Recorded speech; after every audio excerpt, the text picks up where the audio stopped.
Welcome back. The African Diplomatic Corps, Nigeria and South Africa, together with honorary consuls representing Namibia and Ethiopia, are reiterating the call for stronger partnership between Jamaica and Africa. The African envoys converged at the official residence of the Nigerian Commission in Kingston on Friday to recommit to the mission of the African Unity AU and to celebrate the diversity and progress of the continent. CVM Live's Vaughan Thorpe tells us more. Nigerian and other African diplomats are calling for stronger partnerships with the continent and Jamaica. This as the African Diplomatic Corps converged to highlight and discuss recent developments and the objectives of the African Union AU's 2063 agenda while celebrating Africa Day yesterday. Nigerian High Commissioner to Jamaica, Janet Olisa, noted the vision of the defunct Organization of African Unity, now AU. We have a day to commemorate what our forefathers have fought for and what our forefathers have labored for and what we intend to do for the generations coming to give a better life to the youths that we have and to ensure that Africa remains the cornerstone of the world. Efforts aimed at curbing corruption and the role of the youth as agents of change was the focus of the discussions. And acting South African High Commissioner Philip Riley spoke to the progress so far his country has garnered with Jamaica. Of the three agreements that we have, we are finding that the agreement in science and technology is already delivering exceptional results. We're working together in joint research proposals. We're looking at commercializing those research outcomes, and using especially nature-based products to pursue commercial opportunities. Meanwhile, Member of Parliament Angela Brown-Burke says there needs to be a greater public discussion around repatriation. So that our young people and even some of the older ones are very clear on what the issues are, so that people don't believe that we're begging, people don't believe that we are on our knees. No, we're not. What we're trying to do is to ask them to right a wrong that has been done. Africa Day commemorates the founding of the Organization of African Unity. Vaughan Thorpe, CVM Live. Member of Parliament for North Central Clarendon, Pernell Charles Sr., has lashed out against parents who refuse to send their children to early childhood institutions. As Khadija Thomas reports, he says because of that decision, the students are not ready for primary education. The veteran Jamaica Labour Party Member of Parliament, Pernell Charles, remained steadfast in his position in sending a very strong message. The House Speaker says an illiterate child might become an uneducated adult. Charles says as former Labour Minister, he had requested the services of welders for Canadian employment. 1,400 arrived for the role, but only 300 could sign their names. They couldn't sign for a passport to go. And I cried inside, because if their last name were Charles, it couldn't happen. I took a decision that anywhere I am, you should be able to read. The Member of Parliament, who was speaking at the opening of the Chapelton Resource Centre in Clarendon, says a number of persons advised him that they could not read. He says one resident decided to start a reading program in the parish. That man, I've never asked him if he was PNP or JLP. I know he was from Sangster Heights. Him doing charge and him want everybody to learn. We moved from 30 children, competition among schools, to read. That the teachers got so motivated that after school, them hire people to come teach them children to read. Meanwhile, a representative from the Chapelton Community Development Committee adds that a social enterprise is therefore critical for enhancing the community and employability for residents. It takes one person to make a movement. It takes one person to start a revolution. So if it takes one person, can you imagine what a group can do? Khadija Thomas, CVM Live. A man is now dead and another is nursing injuries following a shooting incident in Anota Bay, St. Mary yesterday afternoon. The dead man has been identified as 22-year-old O'Keefe Wilson, otherwise called Hogman, of Purcell Lane, who was shot by unknown assailants on Main Street Road in the parish. Reports from the Anota Bay police indicate Wilson was standing along the roadway when he was pounced upon by an armed man who had opened gunfire, hitting him multiple times. Another man who was standing in close proximity was also shot. Both men were taken to hospital where Wilson was pronounced dead and the other man was treated and released. And the Ocho Rios police are investigating a case of suspected suicide in Lancewood Exchange in St. Anne earlier today. Reports are the body of a male of dark complexion who was clad in a black and grey t-shirt, blue and black shorts, was found to the rear of a property scene with what appeared to be a black cable wire tied around his neck. He was hanging from the limb of an ackee tree. Now, preliminary information suggests the man who was last seen alive on Friday suffered from schizophrenia. He's said to have left home without anyone's knowledge, and efforts to find him yesterday were futile. Now, relatives were informed this morning that he was found dead. Up to 40% of Jamaicans experience some level of mental instability. That's the word from Health Minister Dr. Christopher Tufton, who is calling for more partnerships in the public health sector in promoting the role and importance of health and wellness to citizens. CVM Live's Khadija Thomas reports. Minister Tufton says without support from charities and the private sector, the Health Ministry will be challenged in meeting its targets. She adds that the Good Samaritan Inn, which was developed to assist the needy and homeless, is one of those institutions which remains significant in fostering growth and development in the island. We oftentimes neglect that as an important imperative of responding to the needs of our society. And sometimes we are so busy we get carried away doing our own business, challenged as we are, because we are all challenged in our respective spheres, and forget the importance of going the extra to look about those who many times cannot look about themselves. Tufton, speaking at the official handover ceremony of a dental x-ray machine to the Good Samaritan Inn, says being homeless and mentally ill are depicted in the worst form through violent interactions between those who are of good health and those who are ill. It's also manifested to a large extent through the stigmatization of persons who are considered to be mentally challenged. So the terminologies used such as, mad, the rejection that accompanies that kind of diagnosis, where persons are in fact isolated, rejected, tossed out of their family circles and friends and so on. The health minister says 500 of the 800 inmates at the Bellevue Hospital could return home, but are being rejected by their families. Mental illness and the treatment of mental illness is not to institutionalize persons who are affected. It is to help communities to embrace, appreciate, understand, and to be part of the treatment and the solution moving forward. Reporting for CVM Live, I am Khadija Thomas.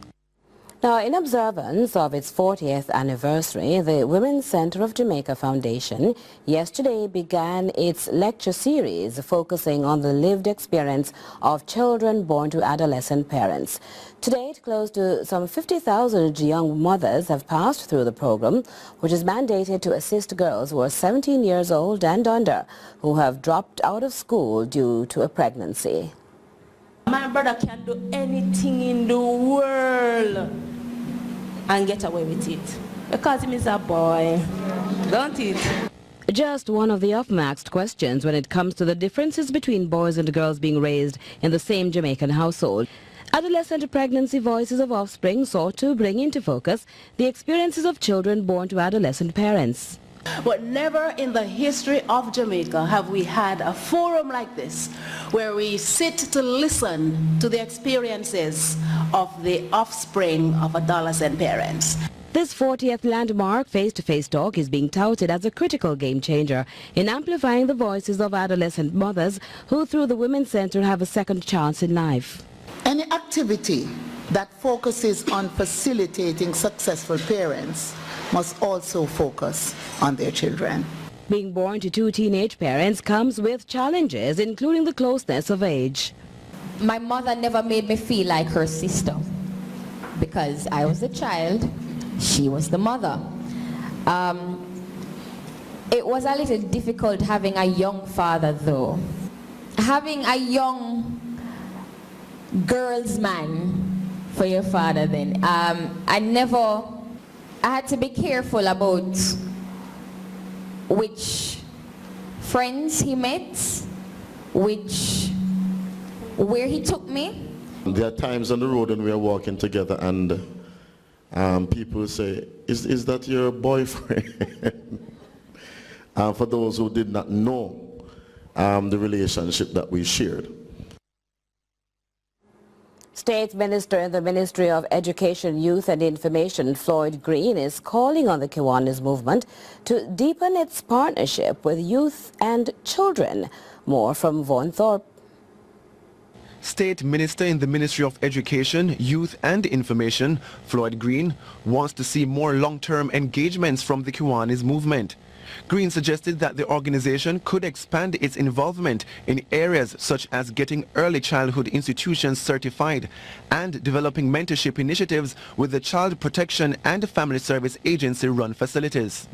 Not just to help them along the journey, but move them from where they are to certification. For a very long time, we have known that we have very good take-up at the earliest years. So our basic schools, our early childhood institutions, they have almost 100% of the cohort. But again, we know that if we don't get it right at that level, we will have to play catch-up all along the educational journey. Emphasizing that visits made by members to children's homes have delivered many positives. Another area the Kiwanis can lend their expertise is in the establishment of youth clubs, the State Minister added. I appreciate when clubs go into our homes, and I tell you, we could not do without our clubs. What I want is a more long-term engagement. So I really want to see more clubs saying they have adopted this home, and they're going to work with us on the list of priorities. Floyd Green was delivering the keynote address at the 45th anniversary of the Kiwanis Club of Portmore recently. Vaughan Thorpe, CVM Live. Leading financial services group Sagicor Jamaica recently held its annual shareholders meeting, where it was revealed that the group had produced some $12 billion in consolidated net profit for 2017. Khadija Thomas reports. It is a 7.2% improvement over the company's 2016 $11.26 billion. Earnings per stock unit were $3.11 compared to $2.90 in 2016, and the return on average stockholders' equity was 19% compared to 22% in 2016. The financial services provider has now made a major step by partnering with Playa Hotels and Resorts. They have a portfolio prior to this deal of 13 resorts, 6,142 rooms, and they can accommodate 2 million plus guests annually. They own and manage all Hyatt, Ziva and Zilara resorts, including the 2 that they bought from the Ritz in Montego Bay a few years ago. And they also own the Secrets Capri, Riviera Cancun, and 4 Dream resorts and spas. The Sagicor president says that they aim to grow their global footprint to target high returns on investment in maximizing revenue output. One of the very positive things for Jamaica, which we also bought into, is that this deal will see the creation of approximately 760 additional rooms to add to the current portfolio of jewels that we owned and operated in Jamaica. So we will move from 1,320 jewel rooms to 2008. Meanwhile, Zaka notes that business continues to have a more positive outlook, attracting foreign direct investment in the island. So there will be an additional $200 million investment in Jamaica by Playa over the next 3 years with 760 additional rooms. Again, very positive from our point of view and squarely fitting into our view that we should also be nation builders, not just profit makers. Khadija Thomas, CVM Live. This is CVM Live, and we go to a break ahead of news from overseas.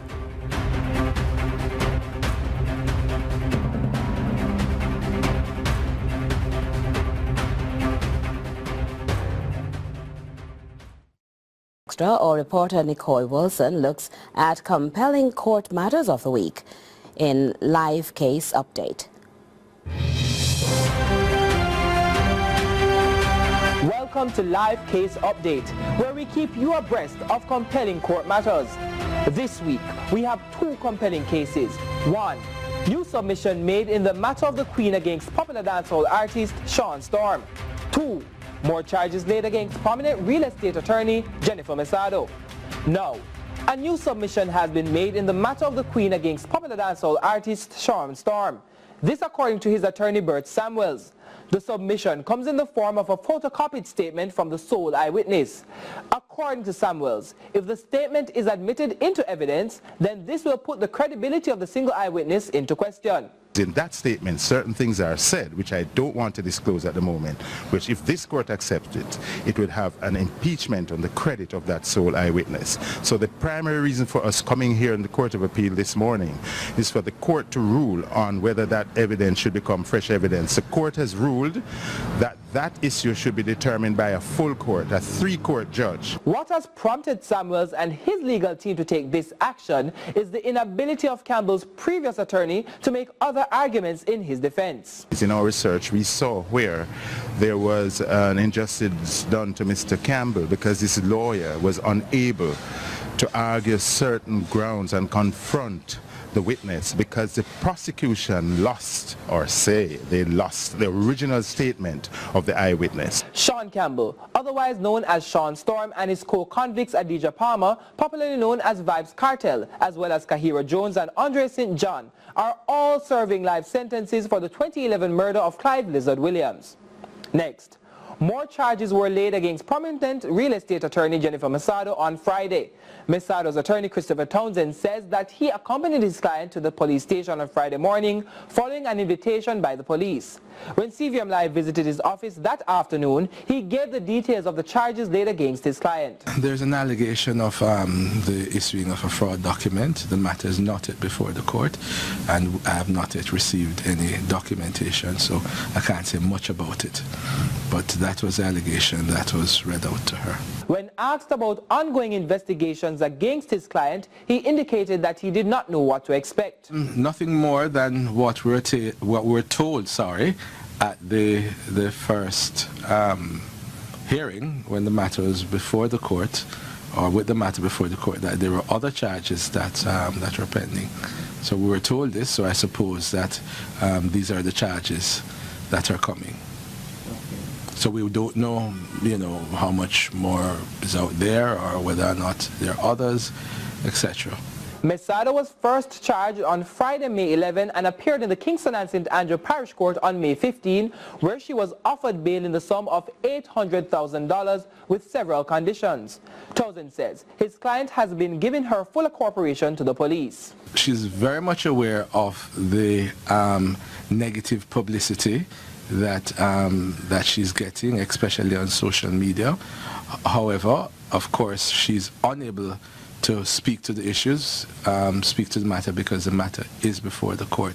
But she is complying with all of the instructions of the police, the instructions of the court, and she has every faith in the judicial system. And in court next week, the extradition trial for Muslim cleric Sheikh Abdullah El Faisal is set to begin in the Supreme Court on Wednesday. This comes after a parish court judge ruled on May 2 that El Faisal should be extradited. Following the judgment, his attorney Bert Samuels made a writ of habeas corpus demanding his client's release. Last year, El Faisal was indicted on charges of recruiting potential terrorists. This has been Live Case Update, where we keep you abreast of compelling court matters. We do this every Saturday, so join me again next Saturday. I am Nicole Wilson.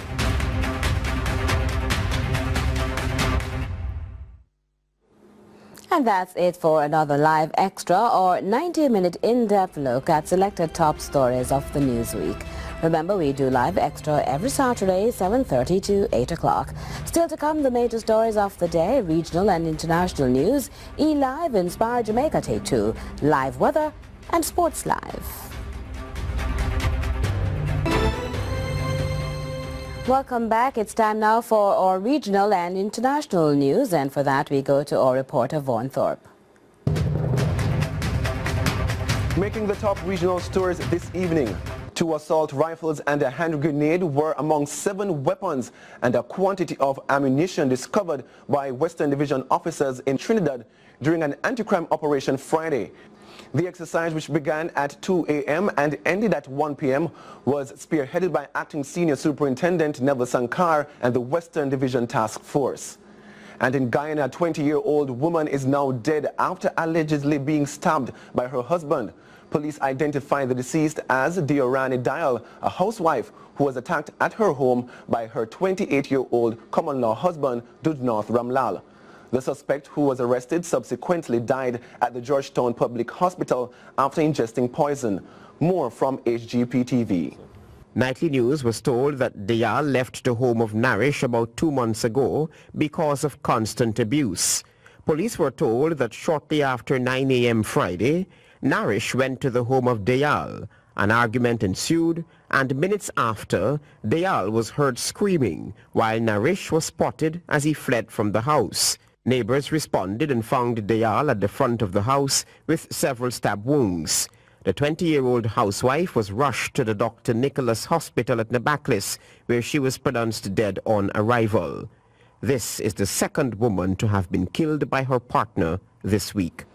And on the international scene, U.S. President Donald Trump has suggested his high-stakes summit with North Korea's leader could be back on a day after he called it off. Trump says he's having a very productive dialogue to revive the talks. South Korea has welcomed the move. More from Al Jazeera.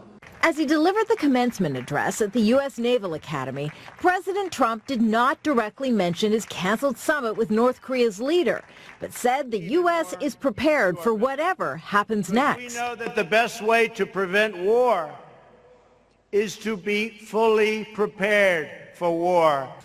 Earlier, while speaking to reporters outside the White House, Trump expressed optimism about meeting with Kim Jong-un, even suggesting the June 12th summit he canceled a day earlier could be back on. Now, we'll see what happens. It could even be the 12th. We're talking to them now. They very much want to do it. We'd like to do it. We're going to see what happens. White House officials say, given the lack of preparation, the prospect of a June 12th summit is almost impossible. They say their goal now is making sure if and when a meeting does occur, that it's productive. Still on Friday, Trump tweeted he believes his political opponents are attempting to thwart his efforts, writing, "Democrats are so obviously rooting against us in our negotiations with North Korea." And that's it for regional and international news. I am Vaughn Thorpe. Good evening.